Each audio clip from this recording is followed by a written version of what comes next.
பிரதோஷ காலத்தில் நம்ம அந்த பூஜை டைமில் நம்ம விளக்கேற்றுறோம். அந்த கோயில்களில் சிவ ஆலயங்களில் பிரதோஷத்துக்கு ஒரு ஸ்டாண்டு மாதிரி வச்சுருப்பாங்க இல்லையா, அங்கே எல்லோரும் விளக்கேற்றுறீங்க, சந்தோஷம்.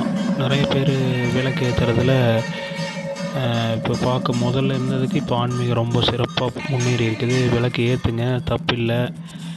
துன்பப்படுற எத்தனை உள்ளங்களும் நல்லா வாழணும், நல்லா மகிழ்ச்சியாக இருக்கணும், எல்லாம் ஆனந்தமாக இருக்கணும். இறைவனை நாடி வருபவர்களுக்கு இறைவன் எல்லா வளங்களையும் எல்லாத்தையும் கொடுப்பார். ஆனால் இதில் என்ன ஒரு பிரச்சனைனா, நந்திக்கு சிவனுக்கு பூஜை நடக்கிறதுக்கு முன்னாடி இடையில போகாதீங்க. யாராக இருந்தாலும் சரி, இடையில போகவே கூடாது. அப்புறம் விளக்கேற்றிட்டு நந்திக்கு தீபம் காட்டுறது, சிவனுக்கு தீபம் காட்டுறது, அங்கே சிவனுக்கு பூஜை ஆகிட்டுருக்கு, நந்திக்கு தீபம் காட்டுறது. அப்புறம் 4 பேர் அப்போ தான் அங்கே சந்தனாபிஷேகம் பண்ணிகிட்ருக்கையில் இந்த அம்மா ஒரு 4 விளக்கு தூக்கிட்டு இங்கே காட்டுன்னு காட்டும். சிவனுக்கு அப்படியே ஐயருக்கு மேலே இந்த அம்மா காட்டுது.